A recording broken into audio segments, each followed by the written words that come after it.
If a man was dead for 4 whole days, wrapped in burial cloth, and then walked out of the grave alive, what would that do to your beliefs? Because this isn't fiction. This happened, and it shook the world. Let me take you to Bethany, a small town near Jerusalem where something happened, something no one could ever forget. Lazarus, a close friend of Jesus, had fallen sick. His sisters, Mary and Martha, sent a message to Jesus. "Lord, the one you love is sick." Now you'd expect Jesus to rush, to come immediately. But strangely, he waited.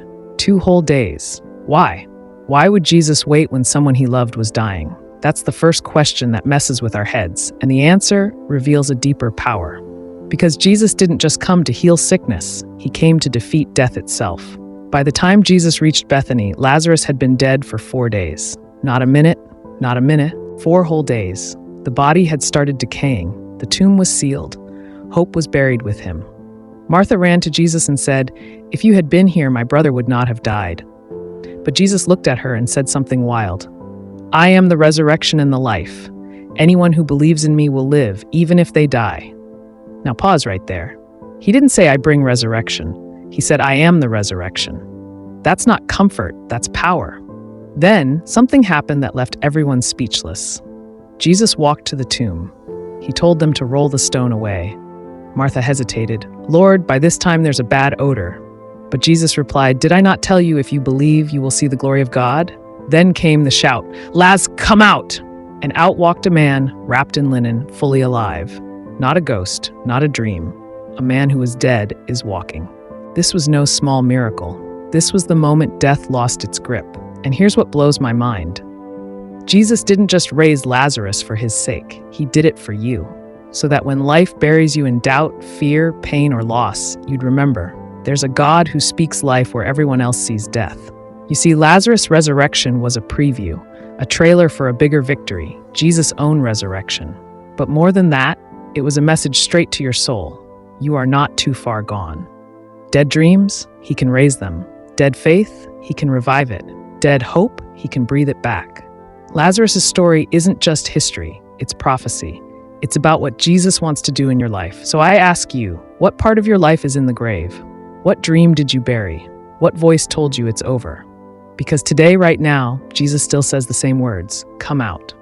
You see, Jesus knew raising Lazarus wasn't just about compassion. It would ignite something. The religious leaders were already watching him. He was healing the blind, feeding thousands, walking on water. But this was different. Raising a man from the dead after 4 days? That wasn't just a miracle. It was a direct challenge to everything the Pharisees believed, taught, and controlled. And they knew it. John 11:53 says, "From that day on, they plotted to take his life." Lazarus' resurrection triggered the cross. The miracle that gave Lazarus life would soon lead to Jesus' death. But Jesus did it anyway, knowing what it would cost. That's love with no fear, power with no limits. Now think about this. If you were Lazarus, waking up, light hitting your face again, the smell of grave clothes still around you, what would your first thought be? Gratitude? Confusion? Overwhelming joy? Maybe all of it. But here's the real question. If you were given your life back, what would you do with it? That's exactly what this story forces us to ask. Because in a way, we are Lazarus. Every time God gives us one more chance. Every time he calls us out of darkness. Every time he whispers hope into a heart that's gone cold. This miracle isn't just about a man in a tomb. It's about every soul stuck in something they can't break out of. Depression, addiction, apathy, doubt. And Jesus doesn't knock politely, he shouts, with the same fire he used outside that tomb, "Come out!" That's why this miracle changes everything. Because it proves death doesn't win. Not then, not now, not ever. And when Lazarus stepped out, Jesus said something else. "Take off the grave clothes and let him go." That hits deep, doesn't it? Because even after the miracle, Lazarus was still wrapped in the cloth of his past. And Jesus didn't want him walking around like a dead man. He said, "Unwrap him. Let him walk like someone who's truly alive." So maybe you've already been given life, but you're still wearing your old pain, still carrying guilt, still listening to lies that you're not enough. Today, he's not just calling you out. He's telling you, take off the grave clothes, walk in freedom. Live like someone who's been raised. And if you feel that shift inside, even a small spark, don't ignore it. Hit that subscribe button right now, because this isn't just another channel. It's a space where dead things rise, where truth speaks louder than fear, where your story can start again. Lazarus walked out of the tomb. Now it's your move.